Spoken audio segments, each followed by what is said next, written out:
This is Brad A. Milford with the Unlimited Business Wisdom Podcast. That's right, where business owners share their wisdom. It's short and to the point to respect people's time, and because we know transforming possibility happens really fast and it leads to lasting results. But enough of that. So if you've been listening or watching, you already know that. Let's get right to it. We have a special guest today. Lucas, in a few short sentences, tell me who you are and what you do. Thanks so much for having me, Brad. So I work with brands who don't execute, which is it's a really funny thing to hear. People are like, what's a brand that doesn't execute? I'm glad you asked. The Pokemon Company, who is displayed prominently over my shoulder here, is a perfect example of that. So is the Apple Company, although the Apple Company is not one of my clients. The Pokemon Company has been with me for 6.5 years. Actually, the Pokemon Company does actually have a few rules about who I'm allowed to work with, and I think that they would say no to the Apple Company. So I would have to choose if Apple came to me and offered me business, which would be a great choice to have to make. No doubt about it.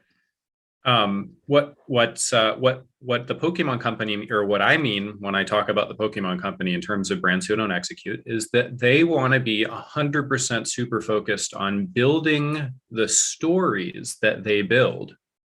So they're Pokemon characters, the stories that the characters are playing out throughout the year, building their content and just releasing it into the ether, like an artist.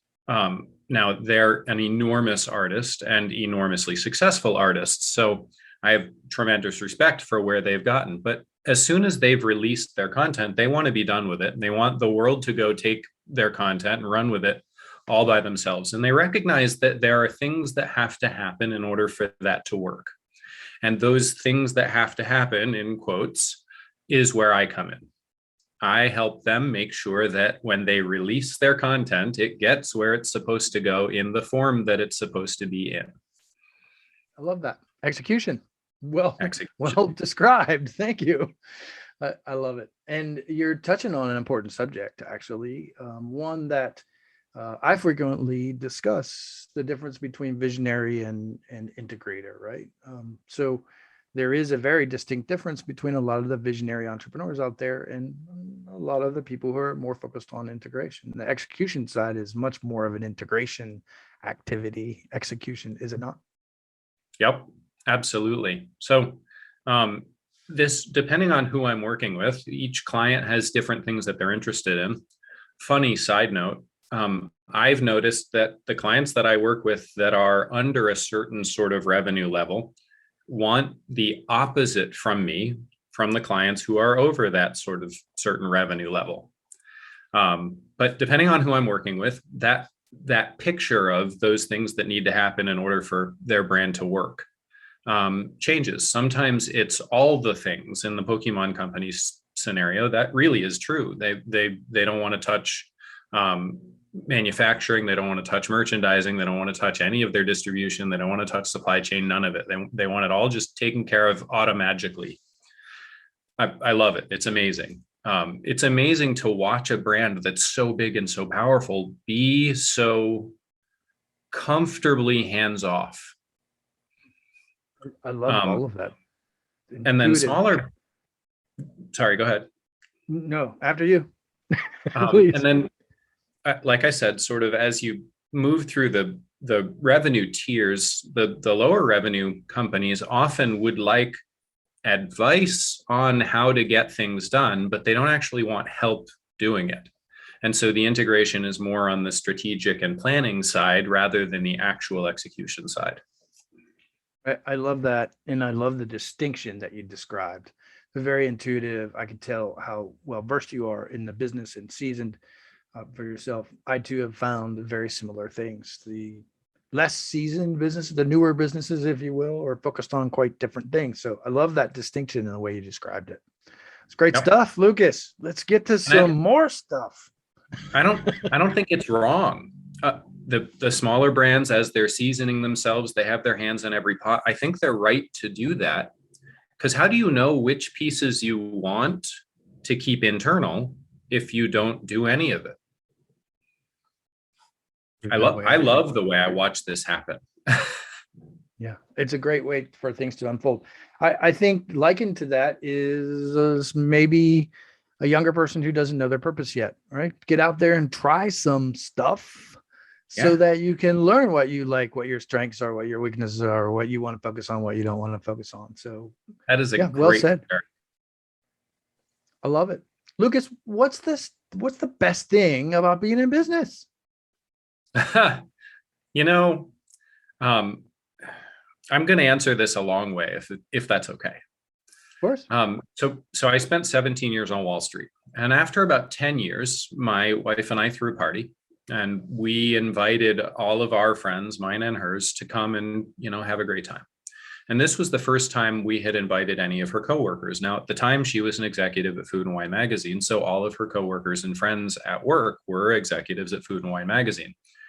And I'm a great cook. And so I insisted, despite lots of her saying otherwise, I insisted on catering my own party. So we had the party. I catered. I did all the cooking.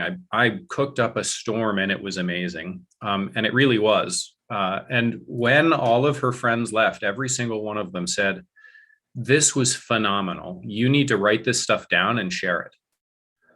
And now, they're in the business, and so that's their response to anything that's good. But also, they actually know, right? They actually know, like, this was an informed opinion of whether or not this was good food. And it touched me so deeply that me being of service, doing something that I love, could elicit such a powerful response. And I had been on Wall Street, which means that this was a really big breakthrough moment for me, because on Wall Street, I was not in a service-oriented business. The best thing about being in business now is being of service. And I really mean that. Because of that moment, I mean that. I love that. And so I look at you. Oh, go ahead. There might be a little lag between us. That's okay. Go ahead, please. Yeah. So I look at companies like the Pokemon Company, and their goal in life is to make children happy.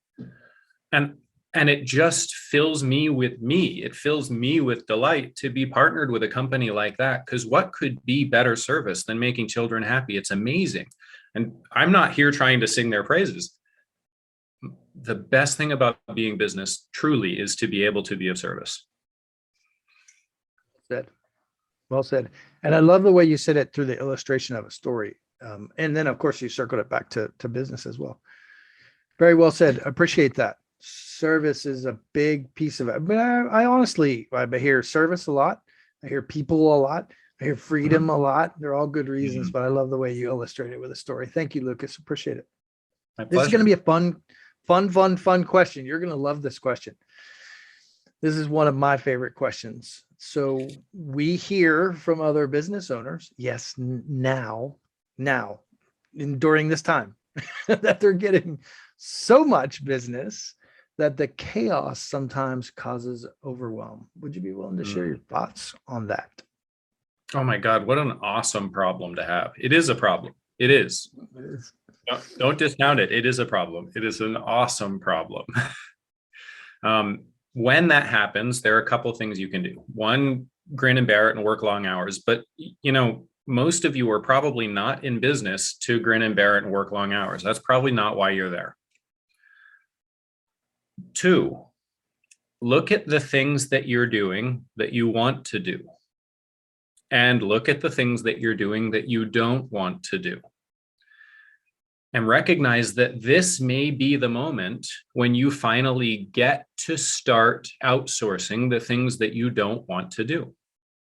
Because remember, just like Brad, you said, the best way to find your purpose is to go out and try a whole bunch of stuff and figure out what you think you're good at and what you think you enjoy doing. Now you're in business and you're getting inundated with business, which is great. And it's finally the opportunity for you to say, oh my goodness, this stuff that takes up 60% of my day and I don't want to be doing it. It's time to cut that and let someone else take care of it for you. Now's the time. Love it. I know one of the things you do is help people with productivity. Is that true? Yes, it is. Yeah, I It's love it. So well said and very succinct. It's just determining what works, what doesn't, what's effective, what's ineffective, and determining how you can outsource. Maybe you like you said what you don't like. 100%. Anything Start else with the you'd share things that there? you don't love to do. Like what if you're doing stuff and it's taking up a significant chunk of your day, especially if it's like one functional group of things that makes it really easy to outsource that functional group and it's taking up 25-30% of your day and you don't want to be doing it. Oof, get that off your plate immediately. Love it. Love it. So powerful. It's simple, but it's powerful. And yet a lot of people just stay in the swirling, chaotic nonsense, don't they? Yes. So Yes, if you're they do. listening and you're watching and you're saying, yeah, that's me right now, there's a way out of it, isn't there, Lucas? There is definitely a way out of it, especially when you're inundated with business. When the revenue's coming in hard, even if it's not profitable yet, when the revenue's coming in hard, you've got some dollars that you can push into helping take that stuff you don't love off your plate. Indeed. I love it. Also, Oh, go ahead. Do it not by hiring. Find a service provider who does love to do that. It's the equal and opposite to exactly what you're trying to do. You're saying, I don't love this, I need it off my plate. They're a service provider in that industry specifically because they do love to do that. Trust me, when two people who love different things come together and work together by taking those things that they love off the other person's plate, it's magic. Great point. That's really, if you're listening and watching, I want to highlight this. I really do. That's a great point, Lucas. So where historically a lot of people would go, they would say, oh, I need a body, right? Or I need a person, I got to hire someone. Okay. But what you're saying is a little bit different. What you're saying, maybe use a freelancer, go to Upwork, go to Fiverr, go to someone who's specialized in a very specific task and take that task off your plate with somebody you don't have to train up too much. Is that what I hear you saying? That's exactly it. And the reason they specialize in that is because they love doing it, and they're going to do a good job for you because they love doing it. Strength-based leadership. You speak my language, my friend. I love it. Yes. I love it. We're going to get to some wisdom here. You're already dropping the wisdom, Lucas. I appreciate you. Before we do that, though, I'd like to know who other than yourself, successful business owner, should be on the Unlimited Wisdom podcast. Ooh, I love it. I love it. I love sharing the love. I don't know if you've heard of Mitchell Levy. He would be great here. You'd have a lot of fun with him. Alessandra Wall, she's a psychologist and an amazing speaker, and she speaks to people about finding their purpose. And trust me, even in business, this is relevant. The purpose turns the gas on. You got to find your purpose. You got to serve through your purpose. You got to leave through your purpose, and your business needs to be aligned with your purpose. She'd be amazing here. I would start with those two, and I can come up with some more for you too. I love it. I'd love to hear some more too. And then now I'm going to, here's where I get to call you out. Now I'm going to send you the podcast I had with Mitchell Levy. And if for anybody else that's listening that didn't watch that podcast, you can search that one. Mitchell is a sharp character. I love that you shouted him out. He's amazing. I love him. Yeah, I love it. He's a character. We had a great podcast together. So thank you. Thank you for shouting him. And I love hearing those kinds of things. It's really a small world, global world that we live in. So thank you very much. And thank you for the short descriptions of what they do as well. Let's get to some business wisdom, Lucas. What wisdom based on your experiences would you share with other business owners? I hope I'm not recapping too much of what we just talked about, but start out by doing everything. Put your finger in every pot. Figure out which ones you want to keep doing. Look, here's a nugget for you. You don't have to do, you almost have to do nothing in order to be in business. The Pokemon Company, all they do is generate content. They create a story and the characters in it. That's all they do. if you think about it, that's a tiny little piece of what it takes for them to be successful, but that's all they do. Everything else gets done by someone else. So figure out what you want to do by putting your finger in every pot so that you can experience every pot and say, I want to keep doing that. I don't want to do that. I don't want to do that. I don't want to do that. It's not that it doesn't have to be done, but you don't have to be the one doing it. And as soon as you've got that figured out, I want to do that, find ways to incorporate that into your business more deeply, make that core, make that part of your offering and why you're special to your customer. I'm special because I keep this part internal. I'm special because I love to do this thing.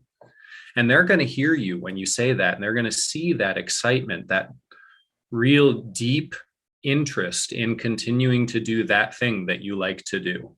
And they're going to respond to that.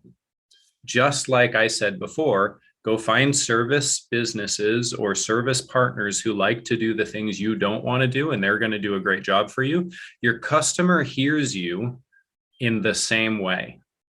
I like to do this thing. And they're like, oh, I want someone who likes to do that thing. It's amazing how it works. It feels weird, especially when you're starting out. Shouldn't I do everything internal? Isn't it cheaper to do everything internal? It may be cheaper, but it's harder. And its opportunity cost ends up being greater than the actual cost savings. Wonderful. I don't mean that in a patronizing way. I mean it sincerely. Like, that's really wonderful and simple language describing what an actual CEO does. Now, some people might say, well, then you're just a broker at that point. How would you respond to that? What insight would you share? In the sense that brokers are specialists doing something that they love to do and helping everybody else interact with their specialty, I agree. I love it. And isn't that a good thing? I think it is. I mean, from my standpoint, and hopefully you listening too, this is dawning on you. Oh, I don't have to touch everything. I really just have to integrate it. I have to make sure that, okay, so if I'm the linchpin, that's okay, because we want to make sure things go a certain way. We want to produce a very specific outcome, right? But I don't have to do all of the activities all of the time, always. It's a very strong statement you're making. Yep, 100%. You do not have to do all the things all the time. I love it. So let's go two places, because you kind of indicated you worked with both. So for someone just starting out, Lucas, who's might be saying right now, I'm trying to put myself in the place of the audience, right? So might be saying, well, that sounds good, but how am I supposed to do that if I don't have enough revenue coming in? What might you say to them? That's question number one. And then I'll just add a second simple question. So the more seasoned business owners now, probably more so your ideal clients, right? Maybe not. I'll let you speak into that, of course, or encourage you to speak into that. Then the seasoned clients who are saying, like, that sounds good, but that would be shifting my entire business. What insights might you share on both of those thoughts? Cool. Fun. So if you're just starting out, your only goal is to get more customers. I have a theory, and this is going to be hard for you to hear, not you, Brad, but for you, the person who's just starting out, to hear. You don't actually know what your business is until you've hit $1 million in revenue. I praise you for saying that. Say it again, Lucas. Say it again. You don't even know. You don't know what your business actually is until you've hit $1 million in revenue. Everything before that, you're just playing. And it could be very profitable playing, and you could be really serious about your playing. And that's awesome. And I have been there. I do profitable playing under $1 million in revenue. I do serious playing under $1 million in revenue. But until you've hit $1 million in total revenue, it really is just messing around with the market, trying to figure out whether or not there's a real business here. You just don't know yet. And so your only goal is to get bigger so that you hit that number, so that you know what your business is. That's it. That's your only goal. You got nothing else that you need to worry about. And you do whatever you have to do. and all of the things that you have to do to get to that $1 million total revenue mark. Once you're over $1 million and you're saying, but this is going to change my whole business. Well, yeah, that's exactly the point. You've finally gotten to $1 million and now you know what your business is. Now you have to start making changes to support what your actual business is. And you always knew you were going to have to, and this is the moment. I love it. That's very clear. And I suspect, yes, now I'm talking to you, not you, Lucas, to you who's listening. And you're saying to yourself, did he just tell me I don't know what I'm doing if I haven't hit $1 million yet? I think you did kind of say that. And I hope it actually resonates. This is a really fascinating conversation, Lucas, and I appreciate you and celebrate you for bringing this up. It's so true. It's all about testing until that point, isn't it? And there's a lot of business owners. I mean, look, we all know the percentages, right? Look, anybody can look at the percentages of failures in the first year, failures in the 3 years, 5 years, and we've all heard that stuff as entrepreneurs. But it really resonates when you say, look, you don't really know what you're doing until you hit $1 million. So your goal, what you said, was your focus is sales. Sell, fail, fall forward, fast, and make the mistakes you need to make because you learn along the way. Is that part of what you're sharing there? That is exactly it. 100%. I love it. So if you're listening and you're watching and that hit you hard, good, in a very service loving way. It's intended for growth. So thank you, Lucas. I appreciate that. And then I also love what you said about, once you've hit that mark, then, hey, now might be the time. Now are the time for better systems. Now's the time for more leadership. Now's the time for all those products and services that Lucas offers. Yeah. I love it. Look, I know you and I can talk business probably for hours upon hours, and we both enjoy it to a certain extent. We're going to shift to something fun in just a moment, but I'm curious. There's two other questions I'd like to ask you, Lucas. One is about building a team. So what I found, and I imagine you too, but I'll check in with you to see your thoughts and feelings. One of the most challenging things for entrepreneurs, as I see it from my perspective, is a lot of entrepreneurs building their team. So under the $1 million mark, this is a big, huge thing.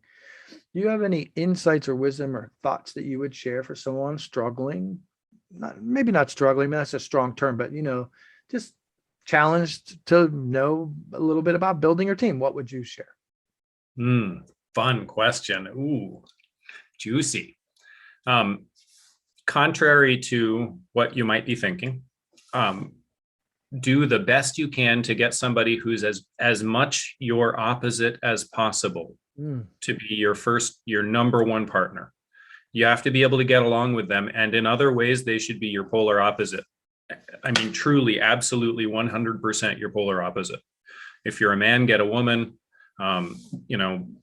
If you're from a reasonably wealthy background, get somebody who is from a reasonably not wealthy background. Like the more challenged their economic upbringing was, the better.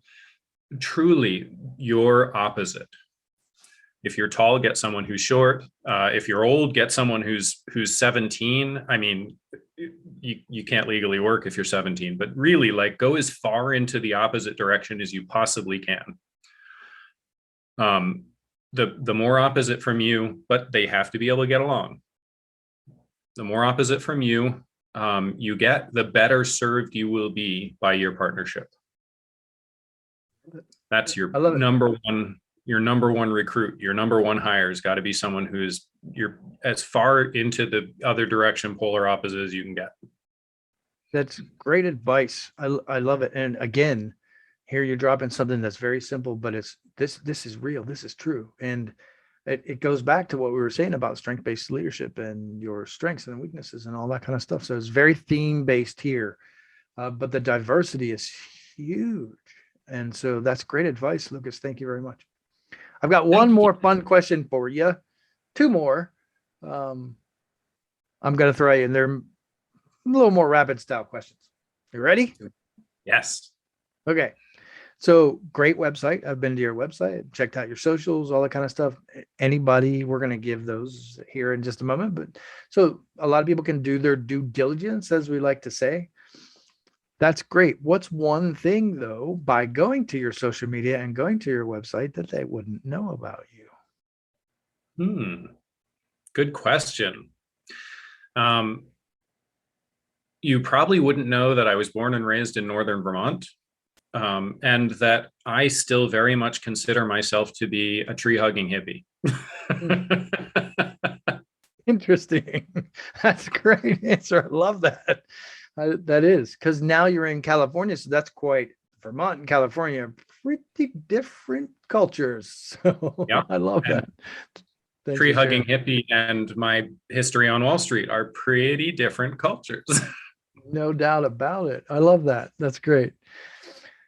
Again, so there's one question that I usually end these with, and that's so that the listeners can get to know you a little bit better. And I believe, I imagine you do too, that we work to live and not live to work, right? That's part of why a lot of us have become entrepreneurs, for that freedom lifestyle. So what's one of your favorite vacations that you've ever had, Lucas?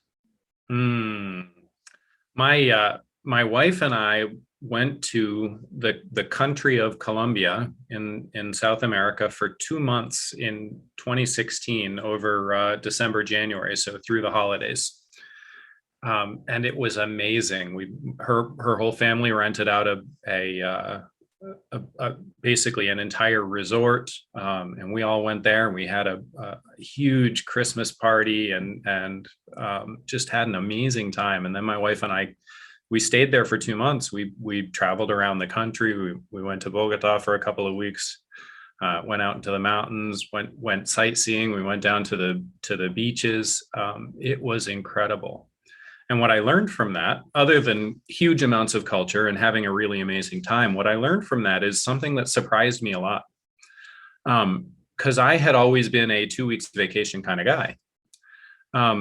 I don't think that I actually turned off from work ever before that. And so I now have an operating theory since then that it takes 2 weeks before you turn off. And so if you really want to have a meaningful vacation, it has to be at least 3 weeks long, because the first 2 weeks is turning off. And if you've never had a vacation longer than 2 weeks, you've never experienced this. Love that. You're the first person that's ever said that. You're taking me back to all the long vacations that I've been fortunate to have. And I just took 6 weeks off. Oh, wow. Just recently, and reflected. So the end of November through December, I really pared down and took some time off to reflect on how I want to scale up. I love it. And I've had like motorcycle rides all over Europe and all these kinds of things. I never really thought about it, but they were 30 days-ish, most of them. And you're right. It took me like a week to wind down and then another week to really get settled in. So that's very intuitive, man. I love that you shared that. And you and I, after this call, we're going to talk about Medellin, if you've been there, because it's on my radar. Medellin is amazing. I love it. Lucas, thanks for sharing. When somebody watches this, listens to it, and they're like, hey, I got to reach out to that guy. What's the website or social media? What's the best way for them to reach out to you? So my website is lucasroot.com, real easy to remember. Contact form there will actually give you my email and cell phone number. I don't, just FYI, I don't answer numbers I don't recognize. Though, Brad, you know that if I do recognize it, I will answer, because you called me today, probably right there from my website. And then the social media platform that I'm most active on is Instagram, and my Instagram handle is at @LucRoot, LuCroot, and that's only because that Lucas Root was taken when I signed up. I love it. And then I'm going to fold in one last thing. So because you're so well versed in so many things, what kind of initiatives are you working on right now? How are you serving your clients in the greatest way at the moment? I'm working on some cool stuff. This is a fun question. One of the big things that I'm really excited about is actually a breast cancer charity that I'm involved with, called the Jericho Center of Medical Diplomacy. And I have had a moment recently where it occurred to me that I need to be serving women much more deeply. And I think everyone in the world should be, until the point where we're at much more close to fully equal. And then we can look back at our history and say, well, that was sexist too. And that's okay. That's a problem that I will be happy to deal with when it's appropriate. So I've changed the coaching that I do and the mentorship that I do, not because I don't think men need help, but because I think women need my help more. And so I'm 100% focused on female leaders, female CEOs, and helping them grow and become the leaders that they can be and succeed in their businesses and become powerful members of society and feel 100% able to bring their power and their skills to the market in whatever way that means to them. And I think that breast cancer is an important part of that. 1 in 8 women die of breast cancer. That's horrible. It's horrible. Who get it? Sorry. Yeah. That's great. I love that. And that speaks to me too. I make jokes. I was raised by wolves, but my older sister and my mom. So I have a lot of feminine qualities that I appreciate because of that experience. And I too have seen what you see and what you just described. There's a lot of women out there. We do need to equalize those levels, don't we? So I love hearing you say that, Lucas. That's such a noble cause. Thank you very much for what you do and who you are. My pleasure. Awesome. So get on his website, get in touch with him. Lucas, Yes. Thanks for being on. I appreciate you and the investment in your time. I know you carved out some of your time today to actually serve. And so you're walking the talk. I appreciate you. This is Brad A. Milford with the Unlimited Business Wisdom, where business owners making, here's what's fun, 5, 6, 7, 8, 9, 10, 11, 12 figures. Look, there's a lot of talk about figures on the internet, but it's not all about the money. It's also about sharing their wisdom and creating global impact. Thanks for joining us. And if you've heard me recently, I've been saying there's unity in community. Thanks for joining us.